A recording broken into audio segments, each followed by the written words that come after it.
Cara, eu pensei que eu fosse chegar no Edson Mabromados e na Nova, a gente fica vai devagar.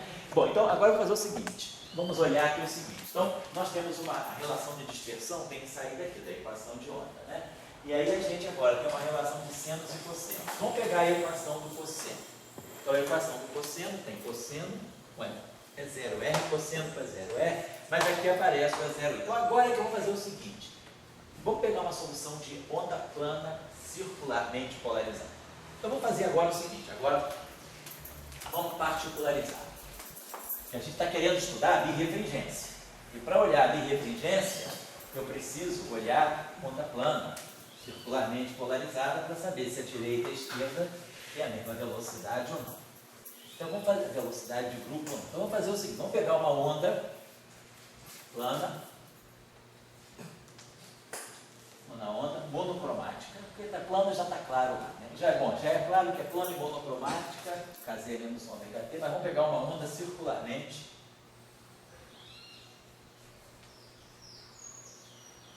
polarizada.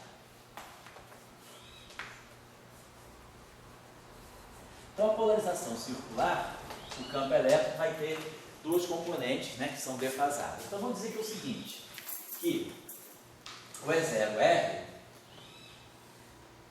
eu vou tomar como sendo o E0 na direção X. Quer dizer, vamos primeiro pegar a onda propagando na direção Z. Então, vamos pegar uma onda, o vetor de onda está ao longo da direção Z. E aí a gente já sabe que a onda tem que ser ortogonal à direção de propagação, por causa da equação de Gauss. A equação de Gauss está me dizendo divergência de E igual a zero. Então, isso no espaço dos momentos é K escalar E igual a zero. Então, quando eu colocar isso aqui, eu vou ter K escalar é zero R cosseno, K escalar é zero I seno. Como a parte do seno e do cosseno são independentes, K escalar é zero R é zero, K escalar é zero I é zero. Então, tanto é zero real quanto é zero imaginário, quer dizer, essa onda aqui, ela vai ter que ter essa componente vetorial e essa componente vetorial ortogonais a K. Então, no plano XY, já que Z, eu botei K na direção Z, então eu vou ter E0R e E0I no plano XY.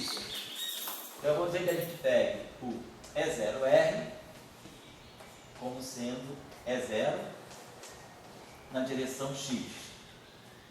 Então, é a onda circularmente polarizada, as duas componentes têm que ter o mesmo modo. Aí aqui eu vou pegar um E0 na direção Y. Então, vamos fazer o seguinte, para a onda ser circularmente polarizada à direita ou à esquerda, vamos colocar aqui um parâmetro Xi e E0. Se o Xi for mais 1, a onda está polarizada no sentido trigonométrico. Se o Xi for menos 1, a onda está polarizada no sentido horário.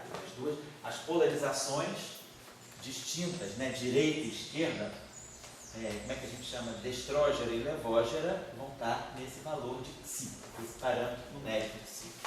E aí a gente vê o seguinte, claro, então essa onda aí, então a minha onda é essa aqui, então a minha onda, meu campo elétrico, ficou assim, E0 cosseno de Kz menos ômega t x mais, aí aqui tem menos Xi E0 seno de Kz menos ômega t y. Então eu tenho a minha onda no plano XY, as duas componentes estão defasadas de π sobre 2, então eu tenho realmente uma onda circularmente polarizada, direita ou esquerda, dependendo do que sim, mais 1 ou menos 1. Aí agora, quando eu jogar isso aqui, então a relação de dispersão do cosseno, a parte que vem do cosseno, ela está dando para a gente o seguinte, ó, menos ômega 2 é 0R. É 0R é o E0. X chapéu. Então, menos E0, X, né, na direção X. Cosseno. Estou fatorando esse cosseno. Cosseno, cosseno e cosseno. Essa parte aqui deu mais K2 é 0, também X. Né? O meu é 0R. 0R está aqui, é 0R está aqui. Agora aqui ficou mais 4 QP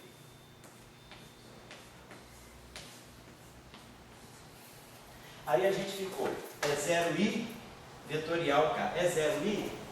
É psi, é 0, y. Psi é 0, y. Vetorial k, componente z. E aí, K2, cosseno. Certo? Então, YZ da X. Então, ficou psi é 0, K3, X. Tá? Foi K3. Né? Então, ficou YZ da X. XYZ, YZ, X. Então, ficou psi é 0, K3. Então, ficou aqui mais. Então, aqui ficou psi é 0, K3, X. Então, está tudo na direção X. Então, eu tirei já uma relação. Tá aqui. E vamos ver agora na direção do centro, na parte do centro. Então, ficou ômega 2. E aí o E0Y é psi é 0, Y. Então, na parte do seno, está aqui. Depois, na parte do seno, eu tenho aqui menos K2, está aqui. E aí, aqui, psi é 0. Também, tudo na parte do seno. Vou apagar isso aqui para não confundir.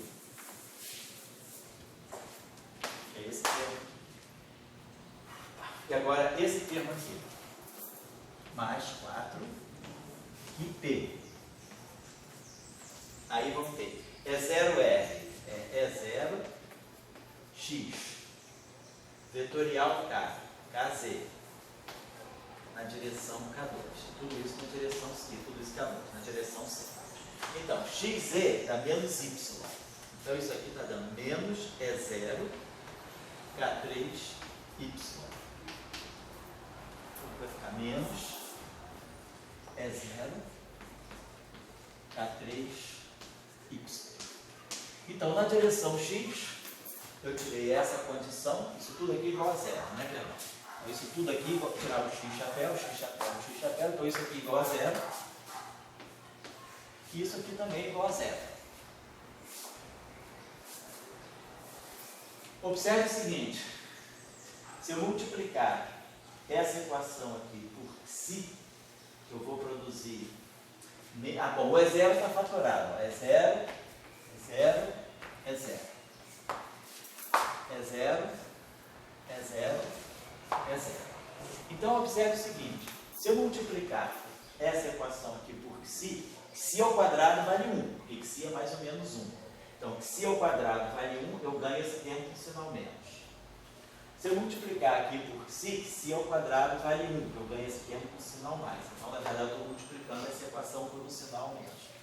E se eu multiplicar aqui por psi, eu ganho esse psi aqui, e trocando o sinal eu ganho. Então, essas duas equações são idênticas. Se eu multiplicar essa equação de baixo por psi, e depois trocar o sinal da equação toda, eu ganho exatamente a de cima. Então, eu tenho uma relação de dispersão só. Então, a relação de dispersão que está saindo aqui está me dando a frequência em função do vetor de onda, ou a relação entre frequência e comprimento de onda, né? Lembrando que K, né? Lembrando que o vetor de onda é 2π sobre lambda. Então, a nossa relação entre frequência e comprimento de onda também pode ser tirada daí. Mas eu tiro a relação entre ômega e K.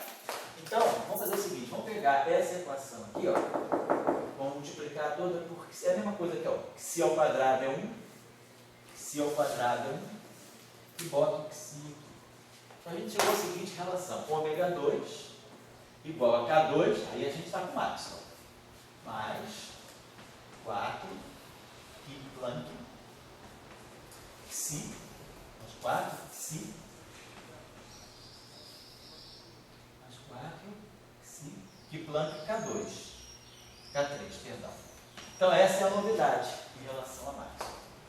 Então, eu consigo... Bom, vamos tirar a velocidade de grupo. A velocidade de grupo é a velocidade de grupo. Vetor, quer dizer, a gente pega, ela é derivar ômega em relação ao K vetor.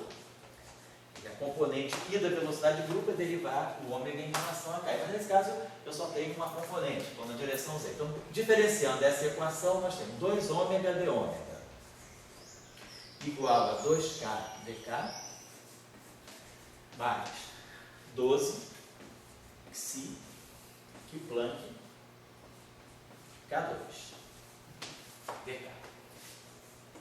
Então, d ômega dk é a velocidade de grupo.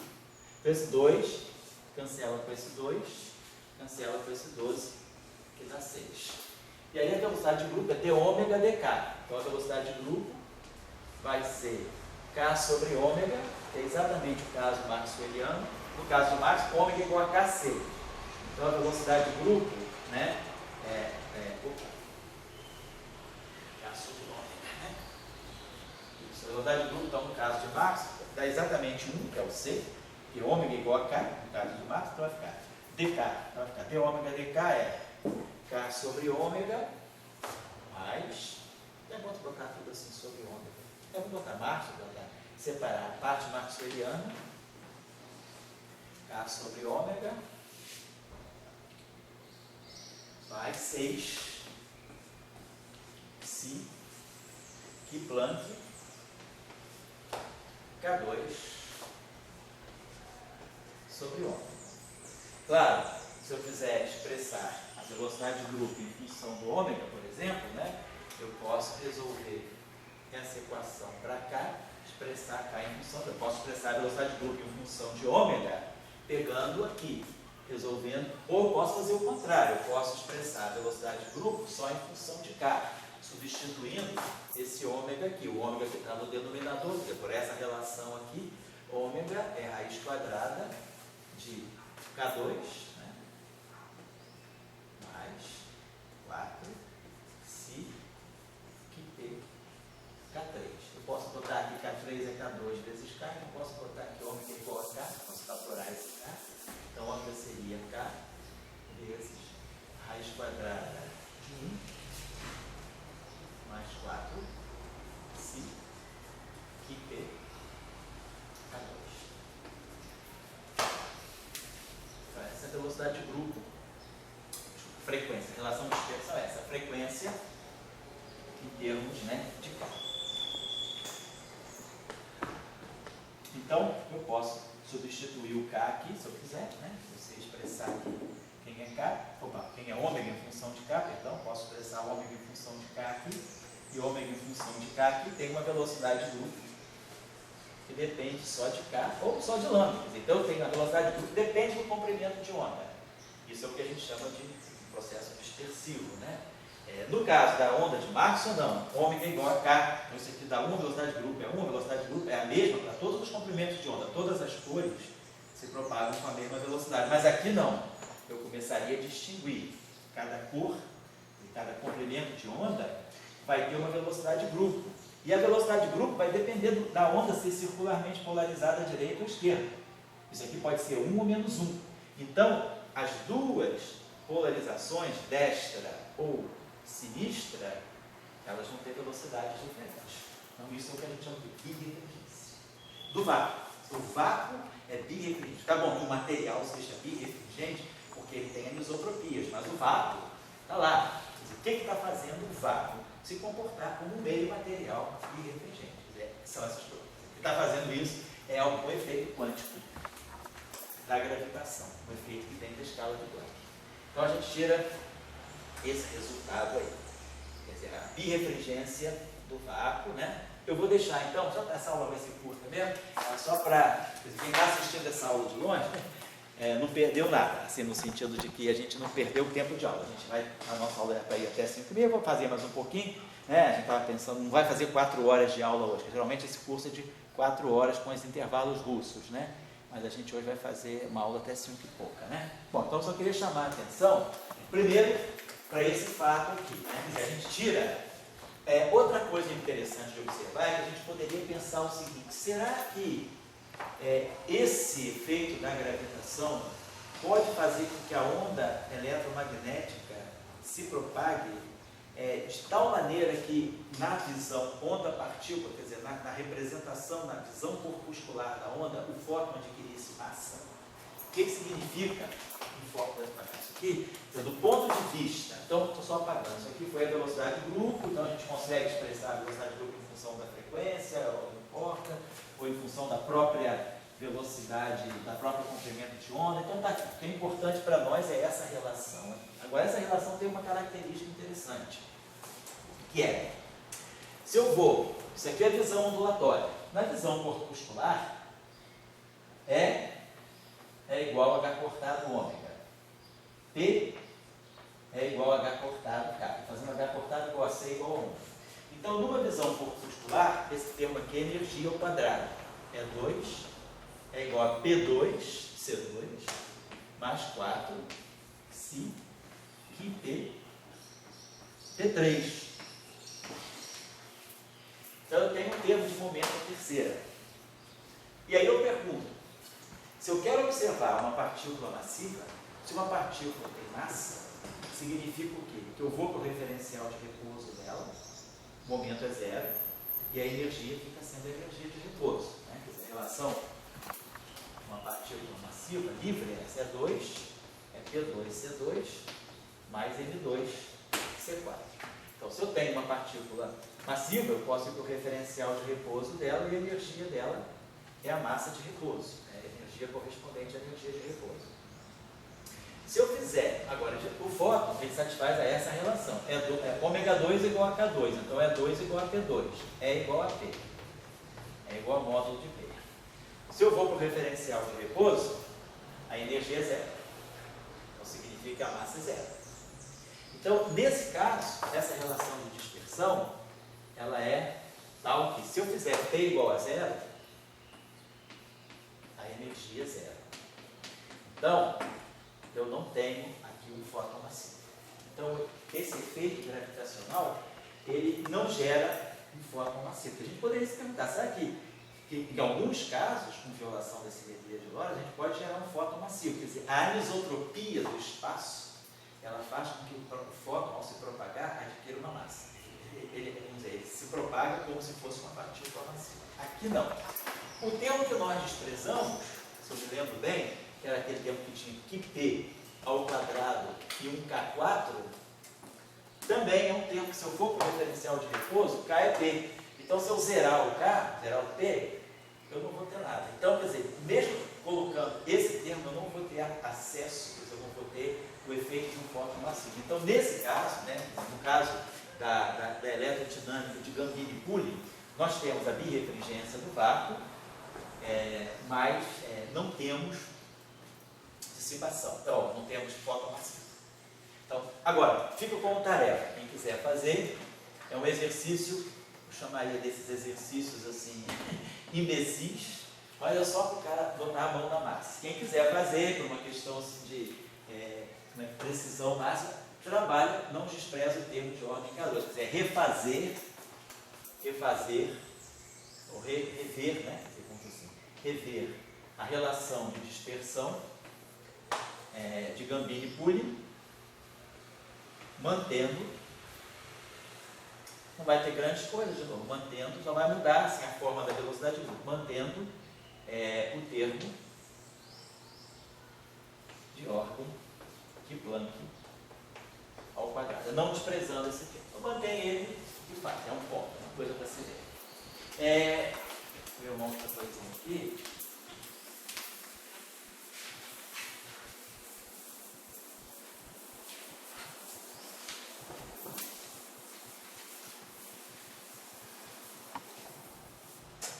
Outro ponto importante vocês observam, a gente pode refletir, por que o fóton se mantém de massa zero? A gente pode observar o seguinte, se a gente olhar as equações de Gambini-Pulling, todas elas dependem de E e de B. E E e B são invariantes de Gauge. Então, a eletrodinâmica de Gambini-Pulling, ela respeita a simetria de Gauge. Então, o que a gente espera de uma boa teoria de Gauge em 4 dimensões é que o campo vetorial, o campo de Gauge associado a ela tenha massa zero. O fóton tem massa zero.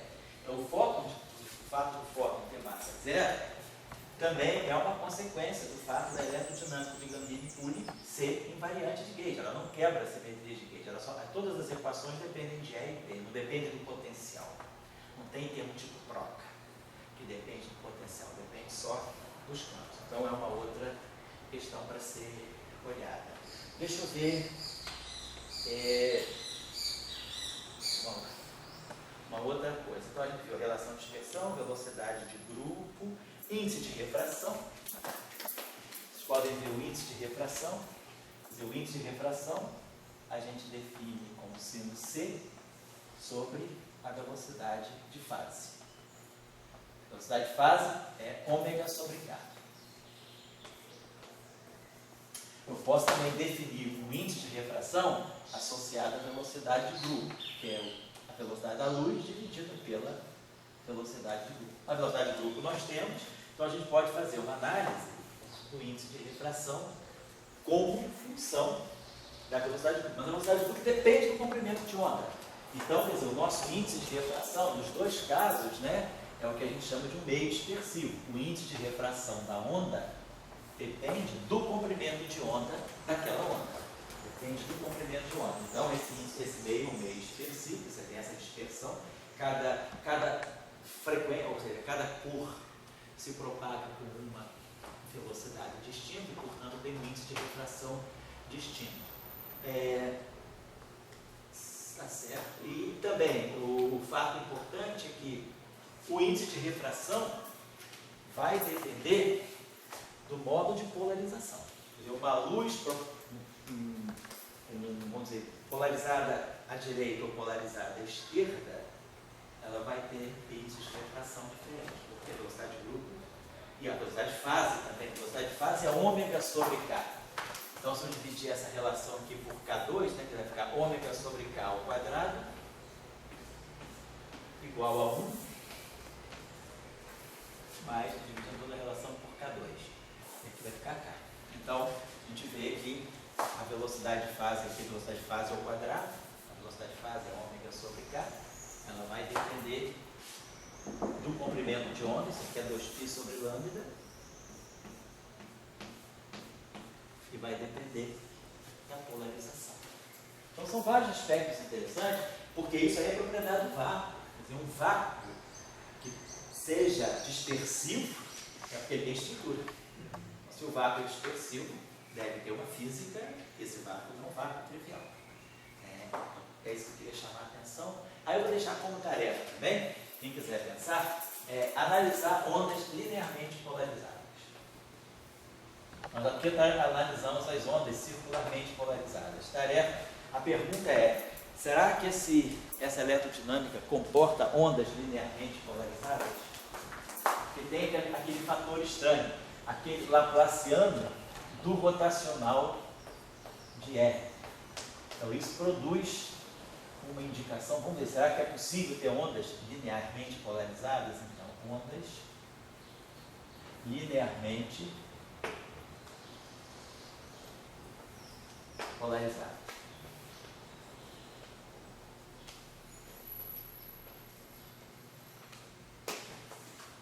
Faço esse estudo aí, o que mais? E agora, a última coisa que eu vou chamar a atenção é a seguinte. Não é trivial, não.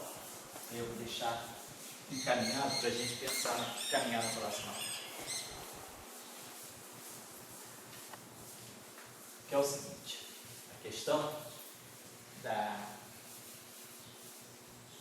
não linearidade. Essa eletrodinâmica é uma eletrodinâmica linear.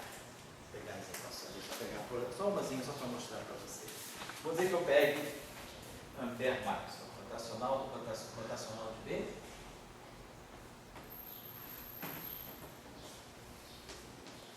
mais 2π rotacional do rotacional, então, menos 2πp laplaciano de B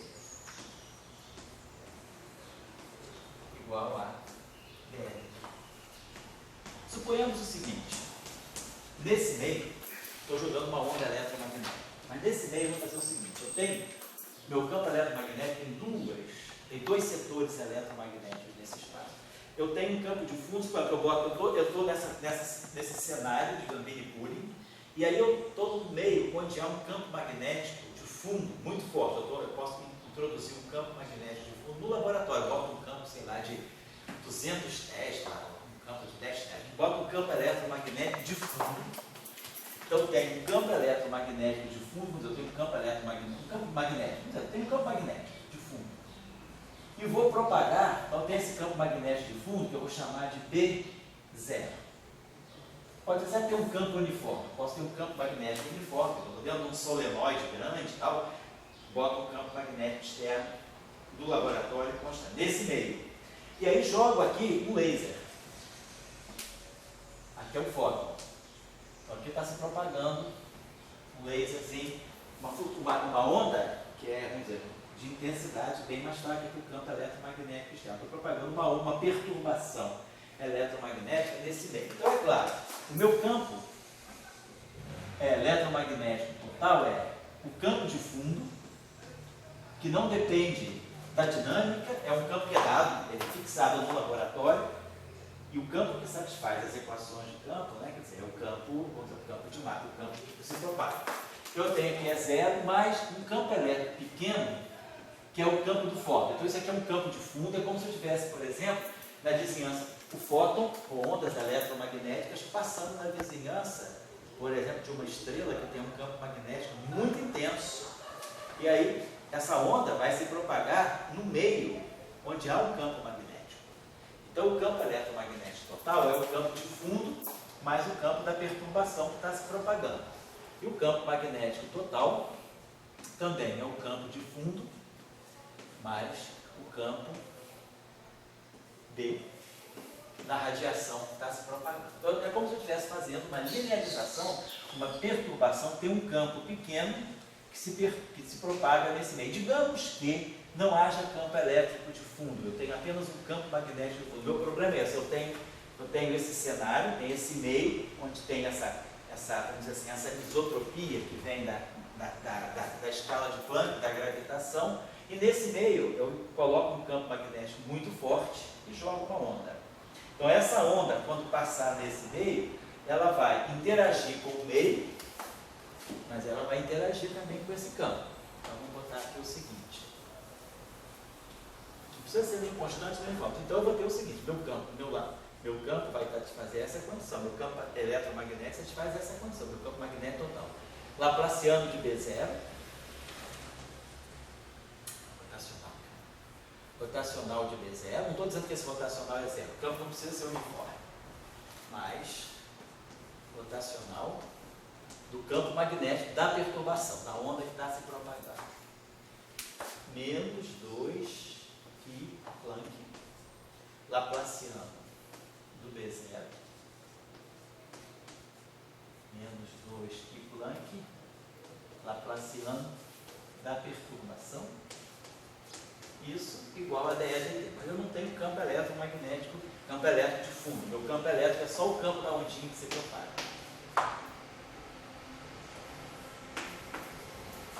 Estou colocando, não tem campo elétrico de fundo,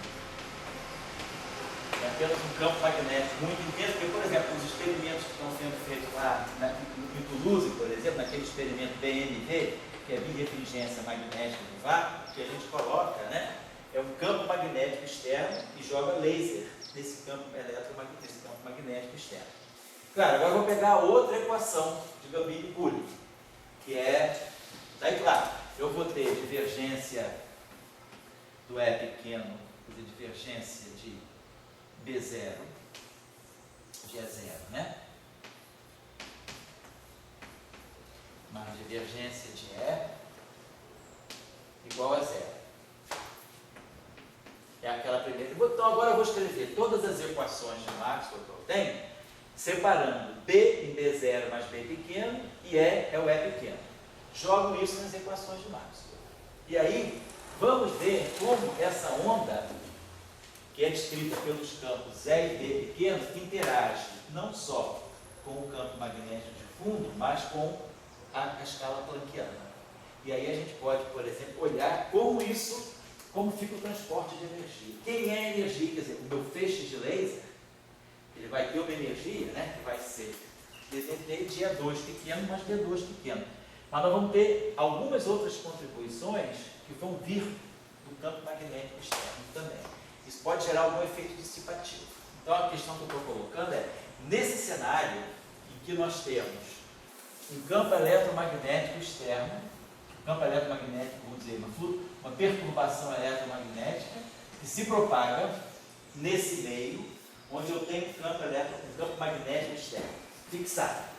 Ele não é constante, mas é dado. É um campo que pode não ser uniforme, mas ele é um campo dado. Quer dizer, a onda é fraca o suficiente para não afetar esse campo magnético externo. Qual é o problema? Eu boto o elétron num campo eletromagnético externo. Eu vou estudar a dinâmica do elétron. Quando a gente estuda a dinâmica do elétron, o elétron se propaga, ou ele tem uma dinâmica nesse campo elétrico externo. Mas o campo elétrico externo que eu dou é dado, é fixado. O campo desse elétron não interfere naquele campo que eu dei. Eu não tenho o que a gente chama de back reaction, reação de volta. Porque eu coloco a partícula, eu tenho um campo fixado, coloco a partícula teste. Vou ver como essa partícula teste se move. Mas eu não estou vendo o efeito dessa partícula teste, que ela também vai gerar um campo eletromagnético em cima do campo que eu dei. O campo que eu dei é fixado. Ele é um campo, vamos dizer, suficientemente forte para não ser afetado pelo campo da partícula. Então, claro, quando esse laser passa por aqui, ele tem um campo elétrico e um campo magnético. Mas eu estou supondo que esses campos são fracos o suficiente para não afetarem o campo magnético externo que eu coloquei no laboratório. Coloquei um campo muito intenso e joguei uma onda eletromagnética suficientemente fraca. Então, o que eu quero ver é como reobter as equações, quer dizer, reobter a conservação, a equação de continuidade, né, para a energia eletromagnética dessa onda frente agora a esse meio e a esse campo externo. Antes nós tínhamos feito só com isso aqui, não tínhamos isso. Agora eu quero ver o efeito do campo externo na propagação da energia e no momento dessa onda. Tá, então a gente vai continuar, se puder avançar, vocês avançam, né, e a gente na aula que vem discute isso. E aí a gente passa para essa eletrodinâmica aqui, que é de Ed Macromaco Nanópolis, que também é uma eletrodinâmica interessante, que vai levar em conta o efeito gravitacional. É uma coisa muito interessante, é uma coisa muito sutil. Imagina que você joga uma partícula no meio, essa partícula ela tem uma energia, né? Esse meio, vamos dizer, você pode jogar, não precisa ser o vácuo, você vai jogar nesse meio, essa interação, vamos dizer assim, dessa partícula com outras partículas, ela vai gerar uma energia. A energia, do ponto de vista da gravitação, é massa. E isso gera, então, um campo gravitacional pequeno. E aí a gente quer ver o efeito dessa chamada espuma gravitacional quântica na eletrodinâmica. Isso dá um conjunto de equações de Maxwell bem interessante, que também viola essa teoria de Lorentz, tem um vetor externo, mas dá um conjunto de equações de Maxwell muito interessantes que foi estudado nesse paper aqui. Eu vou dar a referência para vocês, e na aula que vem a gente vai trabalhar essa eletrodinâmica. Esse paper aqui. Essa discussão está sendo retomada agora, mais recentemente. O paper é de 2000, é esse paper aqui. Search in gamma ray burst data.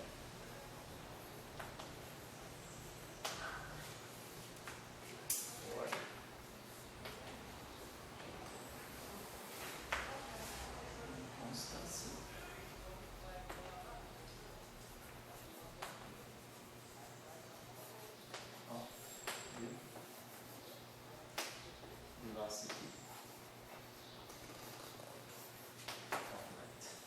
Então é uma discussão que tem sobre, que se questiona até que ponto a gente pode conviver com a constância da velocidade da luz, como é um dos postulados da relatividade especial. Então esse trabalho aqui está publicado, ele é um trabalho de John Ellis e colaboradores. Ele está publicado em Astrophysical Journal.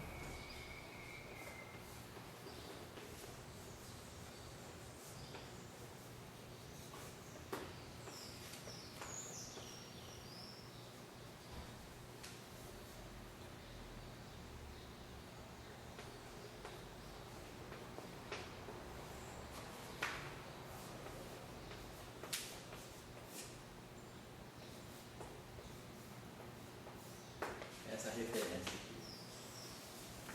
Então, desse estudo, nasce uma eletrodinâmica alternativa bem interessante, que nós vamos estudar. Ver também as propriedades, e isso pode estar dizendo a respeito também de um efeito quântico de gravitação. E aí, com isso, a gente fecha essa sériezinha de eletrodinâmicas ligadas a efeitos gravitacionais, e aí vai voltar para a discussão das não linearidades, tá bom? Então, a gente vai trabalhar isso na aula que vem, a partir daqui e pelo lado. Só vou ver o seguinte, aula que vem, semana que vem, acho que na quinta-feira tem que estar em Vitória. Eu vou ver o seguinte, eu vou ver para quando eu jogo essa aula. Você tem aula quarta-feira até que horas? Quarta tem prova. Até que horas? Até às 6 horas. Até às 6. Se for o caso, eu vou ver com o Doris, ele pode antecipar aí essa aula para quarta-feira, porque quinta eu estou em Vitória e sexta também. Infelizmente, a minha você poderia dar aula sábado de tarde, mas eles marcaram o meu voo lá sábado à tarde. Então eu vou poder. Aí, ou eu reponho a aula, essa terceira aula, na semana seguinte, ou eu antecipo ela nessa semana. Eu vou ver o horário. Mas em princípio, quarta-feira à noite você pode. Você pode, Marcelo? Se precisar, então eu vejo com você. Tchau. O seu usuário tem um problema com a mãe dele, que eu não sei se quarta-feira ele precisa dar uma atenção lá, porque parece que a moça que cuida da mãe dele não pode ir. Eu vou ver com ele. Mas é isso aí. Então, por hoje é isso. Tem bastante tarefa dentro disso aí. Quem quiser trabalhar um pouquinho as tarefas é sempre bom, né? Oi? Oi?